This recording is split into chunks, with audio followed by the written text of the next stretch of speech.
Good morning. It's morning here in Oslo, and welcome to this October subscription coffee tasting video. We're going to taste 3 coffees we're going to send out to all our coffee subscribers in October. And if you don't know what a coffee subscription is, you can go to our website and click on our coffee subscriptions. It means we will send you, I will send you, our team will send you the coffees that I have selected for you. Once a month, every first Wednesday of the month, we send out coffees, and you can subscribe to 1, 2, 3, 4, 5, or 6 bags of coffee. Normally, we will send 2 of the same. If you're subscribing to, for instance, 4 bags, you will get 3 different ones, and then you will get 2 bags of the first coffee. So that's how it works. Today we have selected 3 very nice coffees from some very good friends of us who are in Honduras, in Marcala. It's Marysabel, Caballero, and Moises, Herrera. They're a lovely couple who have been producing fantastic coffees for over a decade. And we have selected 3 different varieties from their farm. So all the coffees are from the same farms, but the only difference is that the variety of coffee tree are different. And yes, it has an impact on flavor, and I believe actually that it has the biggest impact on flavor, because you can take some of these varieties and plant them elsewhere and they will taste more or less the same, where other varieties will taste different.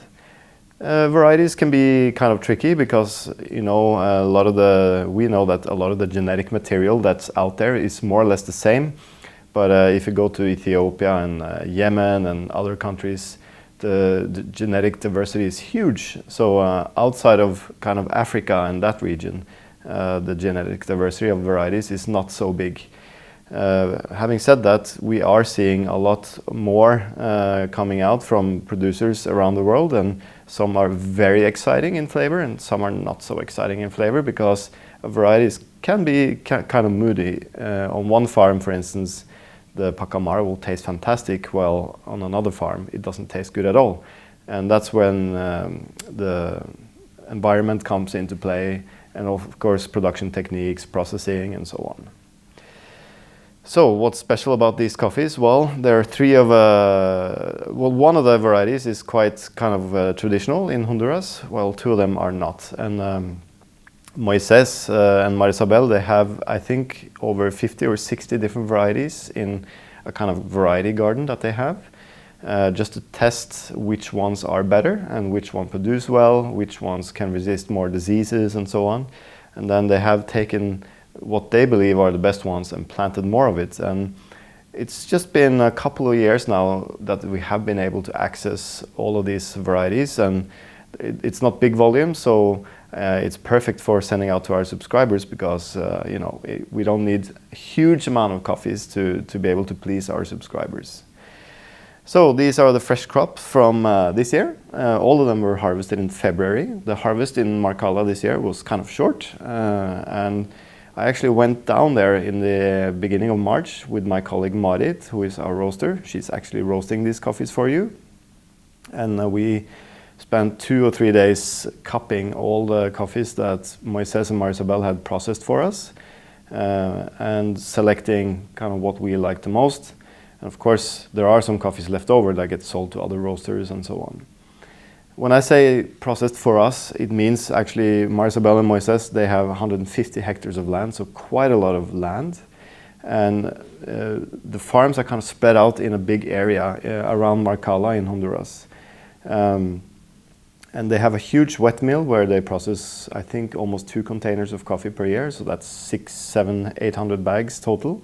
And not all of that coffee is fantastic quality, of course. Some of it is mediocre quality, some of it is average quality, and so on. So they do have different production techniques. Some of the coffees will be dried in guardiolas. And although Moises have been very good at perfecting his drying techniques in the guardiola, we prefer still to buy coffees that are dried on raised beds under shade, because we think the shelf life of the green coffee lasts much longer because of that. So Moises will specifically produce maybe 100 to 200 bags of that type of coffee, and then we can select from those. So all these coffees are processed the same. They're washed, meaning they have depulped the coffees, now the coffees actually do get fermented. Before they used to just mechanically wash off the mucilage. Now the coffee is fermented a little bit before it's mechanically washed, and then it's dried on raised beds in shade. And then Moises has also invested in a dry mill, so he has full control of preparing the coffee for export, removing defects, sorting different screens, and so on. So I would say that, I know I said it last year, that last year was the best harvest he has ever produced, but I think this year he has even gotten a little bit better, because now the wet mill is changed a little bit. It's a little bit longer fermentation there, so we have a little bit more fruit character in the coffee. And also the dry mill that he has invested in is much better, so he's able to really focus on producing high quality coffees. And of course the environment was also with them this year, so let's start tasting. The first coffee we're going to send out is their traditional Catuai coffee, and we have been sending this out quite a lot of times to our subscribers, but it's been different harvests and also different lots. So this year I think we bought 4 or 5 different lots, and we're actually going to start with the best one.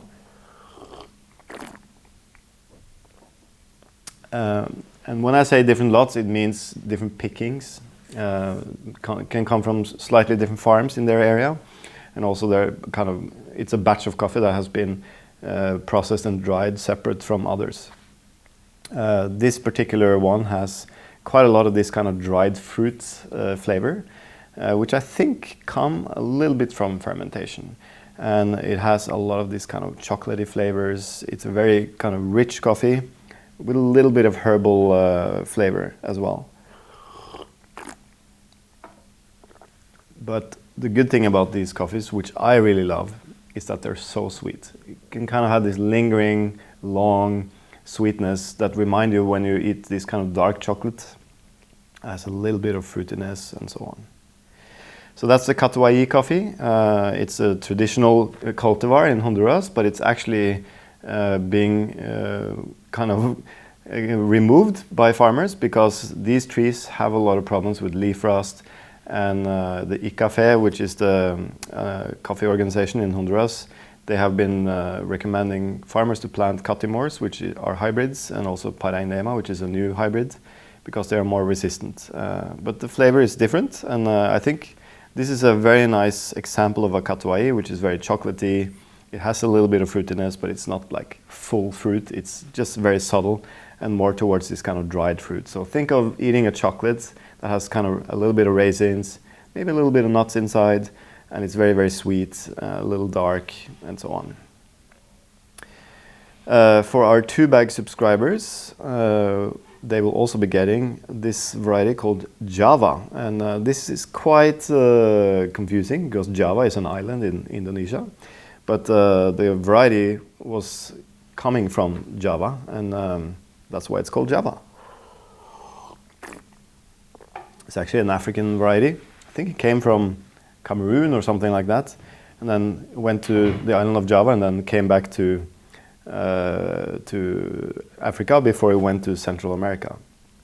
It can also be called Javanica if it's in Nicaragua. That means Java, Nicaragua, Javanica. And it's grown in many other places in Central America now.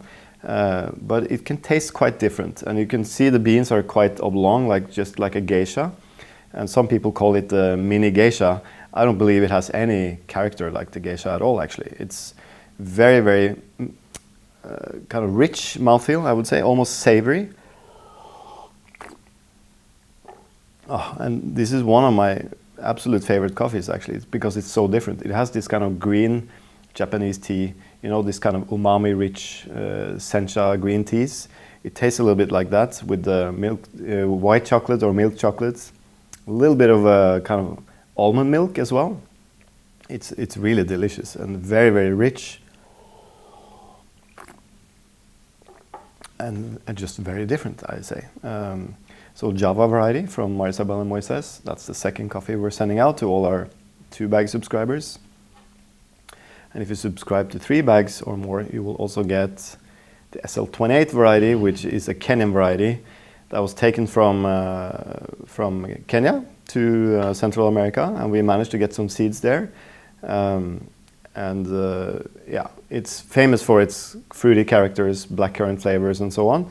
I think when it's grown in Marcala, at least with Marysabel and Moises, it's not so full on. It's much more subtle than what you can expect from an SL28 grown in Santa Barbara, which is north of Honduras, or in Kenya, or in Colombia.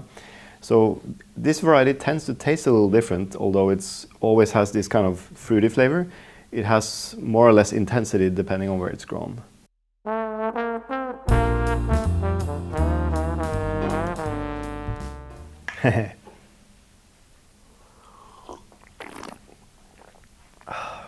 Very refreshing. It's much more subtle than a Kenyan SL28 for sure, but it's very sweet, very delicate, almost has this kind of black tea flavors that's kind of with added fruit, if you know what I mean. Berry flavors, you know. Much shorter finish than the other coffees, but very refreshing. It's kind of like drinking a refreshing white wine, whereas these are more like red wines, although it's not comparable to wine, of course, but I'm just saying. So SL28 variety, Kenyan variety, very subtle fruit, refreshing black tea flavors. The Java variety. So easy to taste the difference when you go from one to the other. Green tea, milk chocolate, white chocolate, a little bit of almond milk, this kind of, yeah, almond milk for sure. Ooh, and the Catuai. Now we can taste the dried fruit for sure. Very rich, very sweet, much more kind of powerful, with this kind of almost green bell pepper herbalness that's kind of lingering in the finish. So all three coffees from our good friends Marysabel and Moises, I really hope you enjoy them. We will probably send out some more coffees from them in the near future. I think those coffees are just fantastic, and we do have some other special varieties in our storage, so maybe you'll see that next month, we'll see. But if you want to subscribe to our coffees, and if you're not doing it already, you can go to our website, sign up, you can buy a gift subscription for a friend or yourself where everything is prepaid, or you can sign up to a recurring one where you can pause or stop or change the subscription however you like, and it's a recurring one, so you don't have to think, you'll just get coffee in your mailbox every month. And I make sure to select what I think are the best coffees we have at that given time. So every month there's new coffees, but we do work with the same producers year from year, so you will sometimes get some of your favorite coffees that you have tasted before, and sometimes they're new coffees. I hope you enjoyed watching this video, and until next time, enjoy the coffee.